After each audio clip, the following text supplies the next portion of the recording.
KB. Ganesh Kumar ഗതാഗത മന്ത്രിയായിരുന്ന സമയത്താണ് KSRTCയിൽ മെഡിക്കൽ സെന്ററും ഡയാലിസിസ് യൂണിറ്റും തുടങ്ങിയത്. പക്ഷേ പുതിയ മന്ത്രി CP ജോൺ വന്ന ശേഷം അത് രണ്ടും പൂട്ടിയിരിക്കുകയാണ്. ഇപ്പോൾ ആ വിഷയത്തിൽ കെ.ബി. ഗണേഷ് കുമാർ മീഡിയയോടൊപ്പം സംസാരിക്കുന്നുണ്ട്. ഈ പെൻഷൻകാർക്ക്, അതേപോലെ തന്നെ KSRTCയിലെ ജീവനക്കാർക്ക്, സാധാരണക്കാർക്ക് വളരെയധികം ഉപകാരപ്രദമായിരുന്നു ആ ആശുപത്രി. പക്ഷെ അതിന് താഴെ വീണിരിക്കുകയാണ്. അതൊക്കെ പിടിപ്പ് കിടന്നേ ഞാൻ പറയുള്ളൂ.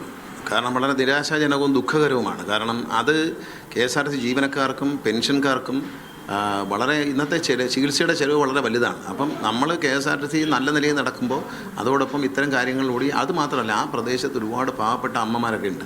അപ്പം അവർക്ക് ഒരു വാർദ്ധക്യകാലത്ത് ഒരു ഉപകാരമാകട്ടെ, KSRTC ജീവനക്കാർക്കും അതുപോലെ പെൻഷൻകാർക്കും എല്ലാം ഉപകാരമാവട്ടെ എന്ന് വിചാരിച്ചാണ്. ഡയാലിസിസ് മെഷീനൊക്കെ ഇന്ത്യൻ ഓയിൽ കമ്പനി ഫ്രീ ആയിട്ട് തന്നാണ്. പാക്കറ്റ് പോലും പൊട്ടിക്കാതെ അവിടെ കിടക്കുന്നതാണ് പറയുന്നത്. ഇത് അന്യായമാണ്. കാരണം എന്ന് വെച്ചാൽ ജനങ്ങളുള്ള സ്നേഹമാണ് എന്നുണ്ടെങ്കിൽ തീർച്ചയായിട്ടും അത് തുറന്ന് വയ്ക്കണം. കാരണം KSRTCക്ക് ഗതിയില്ലാത്ത നിലയിലേക്ക് KSRTC സർക്കാർ കൊണ്ടുപോകും. സമയം കുറച്ച് 2-3 മാസം കഴിയട്ടെ. ആ നിലയിലേക്ക് സർക്കാർ കൊണ്ടുപോകുമ്പോൾ അതിൻ്റെ ഭാഗമായിട്ട് ഇത് അടച്ചു വന്നില്ല. ഇത് പിടിപ്പുകേടും കഴിവുകേടുമാണ്. UDF അധികാരത്തിൽ വരുമ്പോൾ എപ്പോഴും അങ്ങനെയാണ്. 5 അടി മുമ്പോട്ട് പോയാൽ അവർ 10 അടി പുറമോട്ട് പോകും, 15 അടി പുറമോട്ട് പോകും. അപ്പോൾ അതാണ് സംഭവിക്കുന്നത്. കേരളത്തിൽ 5 അടി മുമ്പോട്ട് വെച്ചു LDFിൻ്റെ കാലത്ത്, ഇപ്പോൾ 10 അടി പുറമോട്ട് പോയിരിക്കുകയാണ്. എല്ലാം കൂടെ 15 അടി അങ്ങ് പുറയിലെത്തി നടത്തുന്നു. ഈ ശ്രീ മൂകാംബിക ഇൻസ്റ്റിറ്റ്യൂട്ടായിരുന്നു അതിൻ്റെ നടത്തിപ്പ്. പക്ഷേ മന്ത്രിക്ക് അവരോട് താല്പര്യമില്ല എന്നാണ് അറിയാൻ കഴിഞ്ഞത്. ഇല്ല, അതൊക്കെ ഒരു ഹോസ്പിറ്റൽ, ഒരു ട്രസ്റ്റ് അല്ലേ. അതൊന്നും ആരുടെയും ലാഭവിഹിതം ഉണ്ടാക്കാൻ വേണ്ടിയുള്ള സ്ഥാപനങ്ങളല്ലല്ലോ.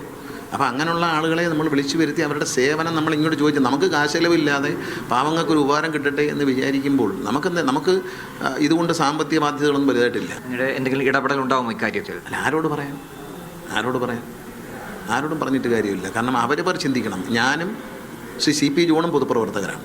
അപ്പോൾ ഞാനൊരു പൊതുപ്രവർത്തകൻ എന്നതിൽ ചിന്തിച്ച പോലെ അദ്ദേഹം ചിന്തിക്കണമെന്ന് ഞാൻ അദ്ദേഹത്തോട് അഭ്യർത്ഥിക്കുകയാണ്. അദ്ദേഹത്തിനെ മോശക്കാരനാക്കുകയല്ല, അദ്ദേഹത്തോട് അഭ്യർത്ഥിക്കുകയാണ്. കാരണം പാവങ്ങളെ പരിഗണിക്കൂ എന്ന് അദ്ദേഹത്തോട് റിക്വസ്റ്റ് ചെയ്യാൻ. ഗതാഗത മന്ത്രി CP ജോണിന് മനമാറ്റം ഉണ്ടാവണമെന്നാണ് കെ.ബി. ഗണേഷ് കുമാർ ആവശ്യപ്പെടുന്നത്. ക്യാമറ പേഴ്സൺ സാദിഖ് പാർക്കലിനൊപ്പം RB സനൂപ്, മീഡിയ 1.